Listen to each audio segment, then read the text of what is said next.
Good morning. आज हम करेंगे assessment of association of persons and body of individuals. Assessment of association of person. Association of persons क्या होता है? जब दो या दो से ज्यादा जो मेंबर्स हैं, पर्संस हैं, एक एसोसिएशन बनाते हैं एक कॉमन पर्पस के लिए for producing income, that is called association of person. मतलब क्या है? टू और मोर पर्सन होने चाहिए, उनका एक कॉमन पर्पस होना चाहिए, ठीक है। और क्या है, और ये क्या करने नहीं चाहिए, and they should not form A partnership, otherwise it will become the firm. उनमें पार्टनरशिप नहीं होनी चाहिए, नहीं तो वो फर्म बन जाएगी, ठीक है। तो एसोसिएशन ऑफ पर्सन क्या हो गया? When two or more person associate themselves for managing a property. Managing a property means common purpose for the purpose of producing income, or when there is a combination of person formed for the promotion of joint enterprise, they are said to have formed an association of person. It's not included HUF, firm, company और local authority, ठीक है।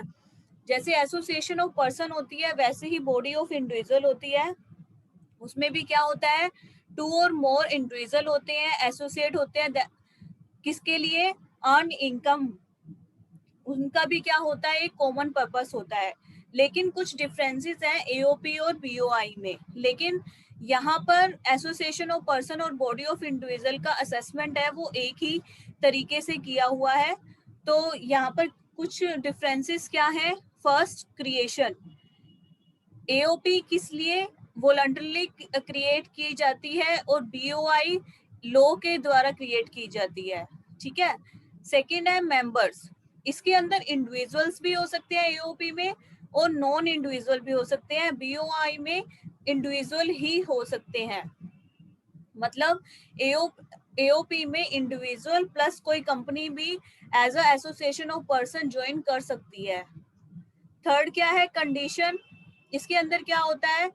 अभी मैंने आपको बताया to or more person होते हैं joint together for common purpose to earn income, ठीक है। बीओआई में क्या होता है? इसके अंदर क्या कहा हुआ है? Bye operation of law. तो कब होता है? जब बिजनेस रन कर रही होती है कोई विडो या उसके बिहाफ पर उसके चिल्ड्रन रन कर रहे होते हैं उस बॉडी ऑफ इंडिविजुअल्स को। Example, co-heirs, co-legatees, co-owners joining together for common purpose, और इसमें co-executors, co-trustee and accessible as BOI। तो ज्यादा कोई डिफरेंसेस नहीं है इनमें association person and body of individual में, ठीक है। उसके बाद है next, computation of share of A member of association of person और बॉडी ऑफ इंडिविजुअल। अब हमें क्या करना है? Member of association of person and body of individual का शेयर कंप्यूट करना है। देखो, शेयर कंप्यूट करने के लिए अगर मेंबर्स को कोई इंटरेस्ट मिल रहा है, कोई सैलरी मिल रही है या कोई कमीशन मिल रहा है या अदर टाइप का कोई रेम्युनरेशन मिल रहा है उनको, तो वो क्या होगा? उनके लिए वो एक शेयर होगा मेंबर का। और वो क्या होगा? एओपी और बीओआई क्या करेंगे?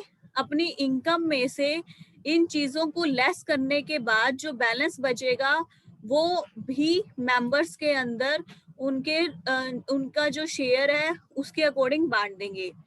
I am repeating, interest, salary, commission या अदर रेम्युनरेशन वो मिलेगा मेंबर्स को।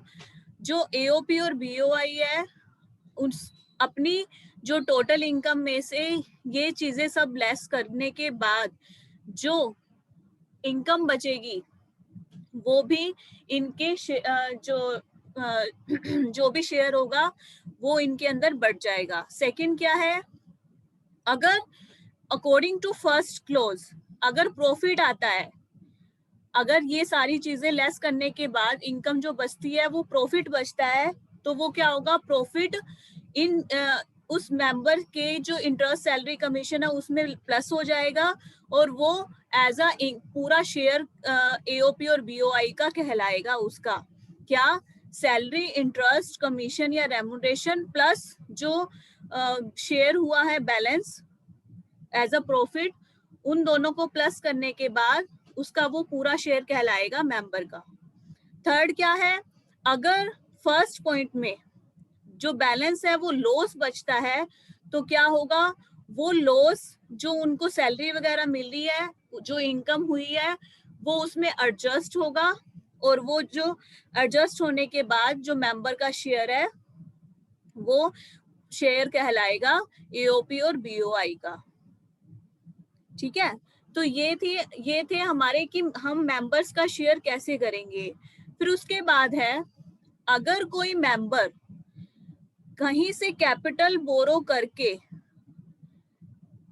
इन्वेस्टमेंट करता है एओपी और बीओआई में, आई एम रिपीटिंग, अगर कोई मेंबर अगर वो कैपिटल बोरो करता है इन्वेस्टमेंट के लिए एओपी और बीओआई में और उसका इंटरेस्ट पे करता है उस कैपिटल पे, तो जब हम एओपी और जो मेंबर का शेयर निकालेंगे वो क्या हो जाएगा, उसमें से डिडक्टेबल होगा वो इंटरेस्ट का अमाउंट।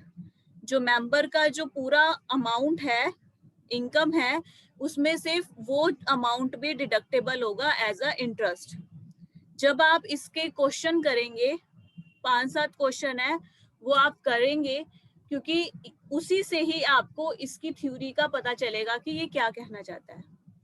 ठीक है, तो ये था हमारा पहले association of person, body of individual क्या होता है और मेंबर का शेयर कैसे कंप्यूट होता है। अब हम आते हैं,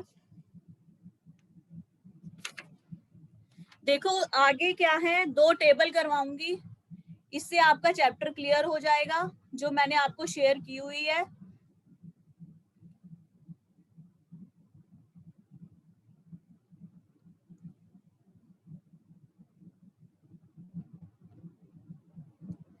देखो, share of member of AOP and BOI. ठीक है, अब आपको क्या करना है, ये 2 टेबल्स अच्छे से याद करनी है।